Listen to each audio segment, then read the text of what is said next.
Make Japan cool again, Musubi University. Thank you for watching us. I'm Michihiro Matsumoto, your host. I'm a martial artist. Michael, what brings you here today? I am here today to listen to you talk about martial arts. Martial arts. What's up? Judo. Judo, yes. I am a judoka. Yes. You are a judoka. So yes, my understanding is you almost went to the Olympics. Almost made it. Almost. So you're a very high level. Yeah, you could say that. So there's like really not too many people better at judo than you. Yes, I used to be getting a lot of attention as a martial artist. It's small but tough. Small but tough. Oh, people love small but tough. That's a great thing.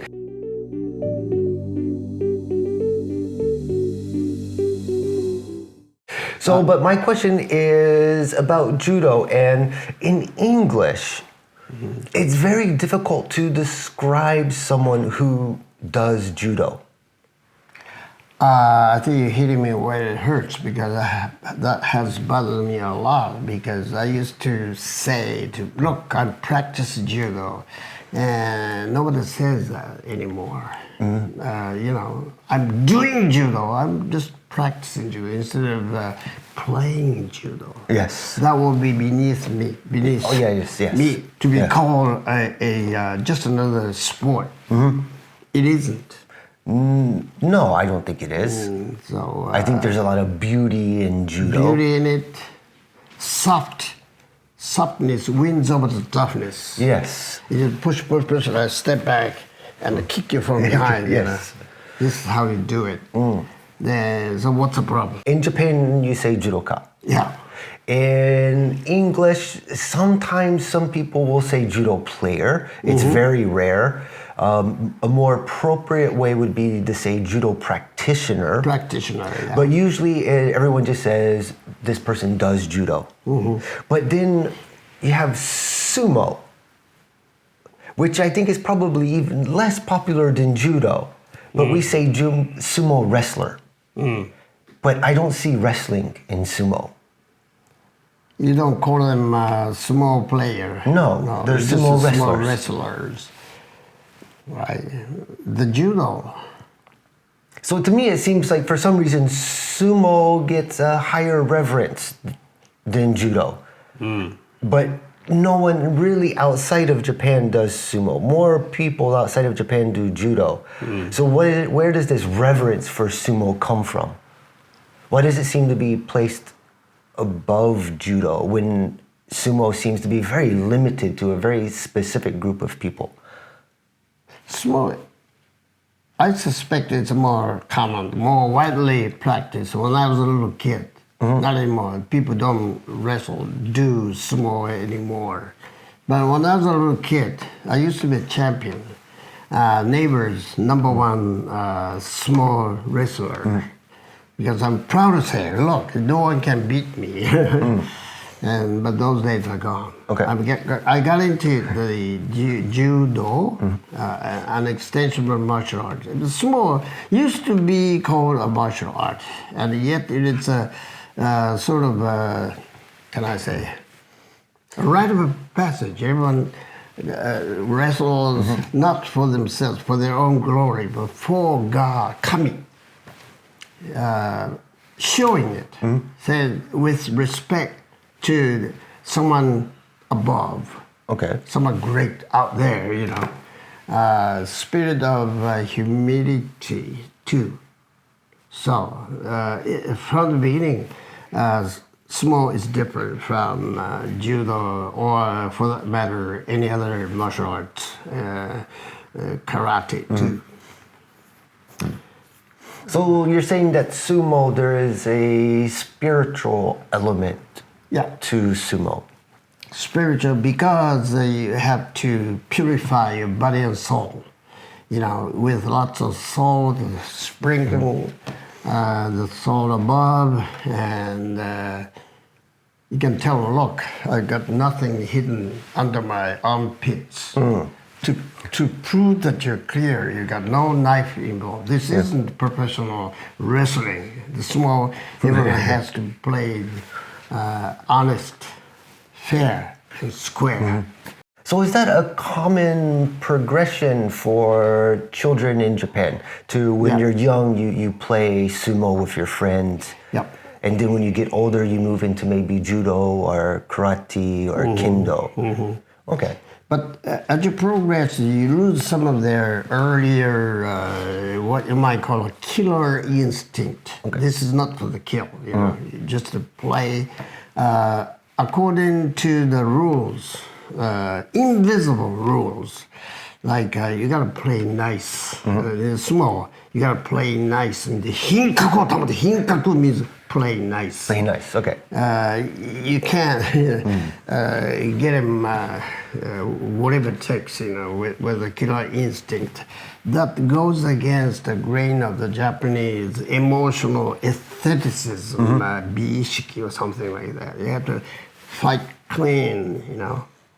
So in that sense, sumo is an embodiment of Japanese culture and behaviors, thought patterns, and like harage. You don't say practice harage, you say do harage, or harage practitioner. You don't call him a harageist. No. I'm doing harage means at the gut level. I'm not using my brain. I'm not using my heart either. Getting straight to your heart. Gut level, gut to gut. That's harage. So in that respect, we say we are doing harage, you know. He's a harage practitioner. He doesn't use logic. He doesn't use heart, emotions. And nobody is going to manipulate you emotionally. And it's easy for you to be emotionally manipulated by women. Yes. Have you ever been manipulated by women? Oh, yeah, many times. Yes, many times. Many times, yeah. How do women manipulate you emotionally? By crying. By crying, by getting overly emotional, whether it's very happy or whether it's very sad, whether they're very kind of vixen and sultry, seductive. Yeah, so as a younger man, I fell victim to many beautiful women. What happens when the wife, or for that matter, any woman starts crying like a baby? Would you say, "Gomen nasai," or you just keep shouting? Oh, no. How? I have to stop. I have to. If it's especially my wife, I always apologize to my wife. Always. Why apologize? Sometimes don't you force her to apologize first? You wouldn't. No. You're going Japanese on everyone. Am I? Yes. Okay. Okay. So now I'm learning something about myself here. So. Emotional manipulation, that is extension of judo. Judo softness wins over the toughness. Yes. But first giving you a sumimasen, you're not far wrong. You're not far wrong. If you say, no, I've done nothing wrong, you apologize. That's the best way to lose friends. Yeah. So if I'm understanding what you're saying, maybe it's not the best way to say it, but sumo, and by extension, judo influences the Japanese thinking. Yes. And it's probably, it has somewhat negative connotation, but in kind of a passive-aggressive behavior.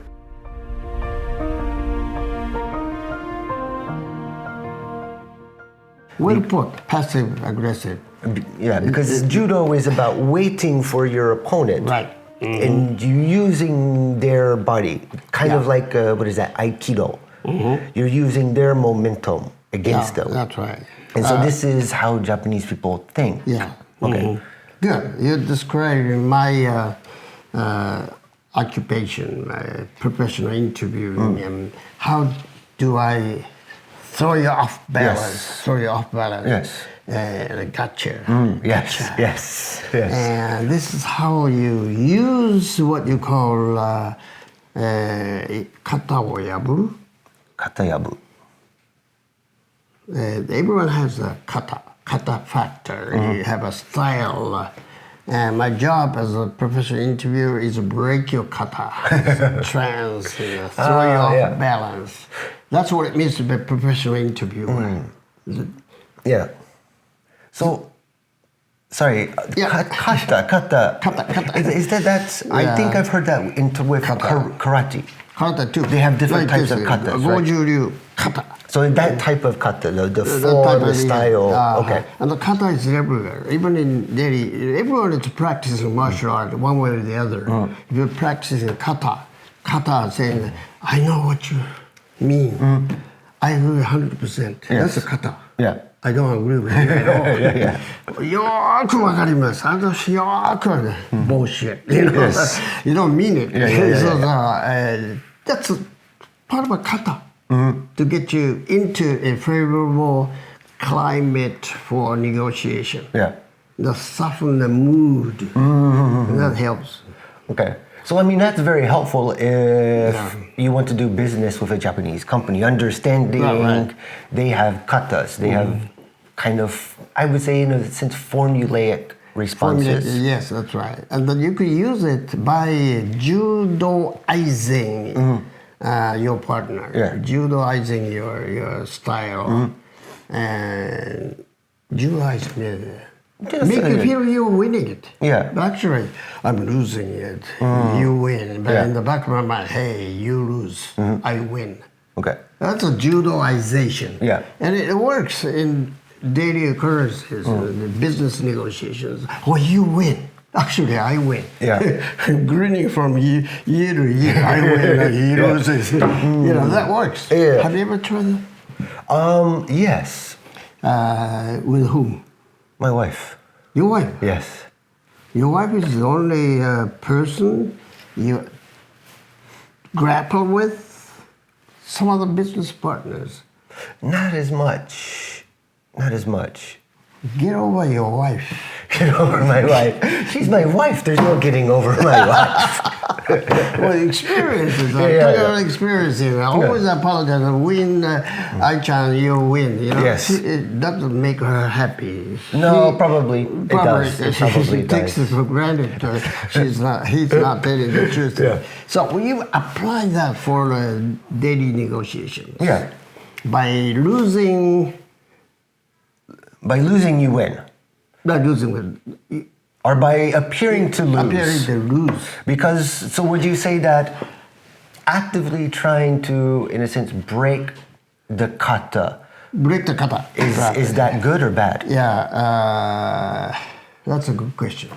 Best question you have asked. Oh, thank you. Okay, yes, that's pretty good kata works. To pretend you're losing. Pretend you're losing. In the back of your mind, you're winning. If you're confident, you tell the story that's the opposite of your concept. Matsumoto Konoseki was the perfect negotiator. And you should fight, keep fighting with whomever, you know. And then, even might take a couple of days. And then your partner, your client, begin to show remorse, frustration that runs in the face. I win. And they say, "Sumainashita." They win. Yes. Perfect negotiator. That made the Matsushita. Yes. So I think it works. Okay. So we are playing by the principle of martial arts. Martial arts, yeah. Have you gotten some idea from me? Yes. The versus wrestling and judo. Judo started as a martial art, but not anymore, unfortunately. Why not? Well, partly because of the with the advent of Olympics, because you're gonna win, and the harder the better, the higher the better. The gold is much better than silver, silver is much better than bronze. Yes. So you have a hierarchy. Yes. The higher the better. Okay. And then if you try to win, they're gonna look smaller and you're like, I'm higher than you. You know, that doesn't work all the time, you know. Yeah. And actually, that reminds me of something. I remember watching the Olympics again with my wife, but we were talking and we were watching the judo. Yeah. And there's this interesting thing where the Japanese practitioners, they want to win by what is called ippon, Yeah. which is like, I guess, how would you explain ippon? That's a good question. Ippon is ippon. Ippon, it's... no straight, and it's a display of strength in one breath. Yes. Instead of hanging on to your old trick and they come up with something beautiful, it makes people say, wow. I call it the wow factor. Yes. Wow factor, wow. Yeah. Everyone watching it will be wowed into accepting that he's beautiful. It's a grace. Can you call it grace? Graceful. Graceful, ippon. Yes. Win, ippon, gracefulness. That comes a real, it's not just a win by any means, no matter how dirty. You said, okay. Beauty in it. It's not just win at every moment, win at any cost. Yeah. That goes against the grain of the Japanese beauty consciousness. That's pretty much a part of the Japanese culture. Yeah. Yeah. Because I find that interesting because you said win no matter how dirty. Yeah. Because that was the argument that we had, is like she was talking about the Japanese want to win by ippon, right? Yeah, that graceful, right. perfect throw, where almost everyone else, they want to score points to win. Right. And that goes against the American sort of karate, Cobra Kai. Cobra Kai. Strike fire, strike hard, no mercy, high sensei. That doesn't work in Japan. You gotta be real careful. You gotta play nice. So, have you given any thought to the ninja? The ninja. You and I went to the Iga. Yes, we did. Yes. You seem to be enjoying every minute of it. Oh, it was fantastic. What part of it got you? What part of it got me was just, I felt kind of like I was embraced by the ninja atmosphere. Which is what? Oh, that's a good question. How do you explain the ninja atmosphere? All right. Yes. There's a certain kind of aura. Yeah. It's interesting where you get this image that, ninja are silent. They don't exist. Right. They occupy space, but they don't exist. Perfect. I might call it a presence, weird presence. And Bruce Lee had that kind of quality. Wow, it hit me here. It hit me at the visceral, how can I say, sacred bone at the bottom of the, vertebral column. Yes. It hits me here. That's real judo. I prefer ninja to samurai. And lots of non-Japanese visiting Asakusa say the same thing in chorus. And ninja is much cooler than samurai. Why? They look cooler. The tools that they have are cooler. Their mission is cooler. Mission is what? Their mission... Not for the public good. Come on. What's so beautiful about it? Mission. Is that high mission? To kill someone stealthily. That isn't the image so much of assassination. It's not so much assassination. It's infiltration. It's infiltration. Yes, it's sabotage. It's information.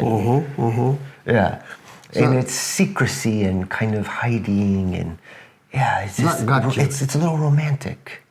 That got you. Yeah, because you're that kind of character yourself, stealthy.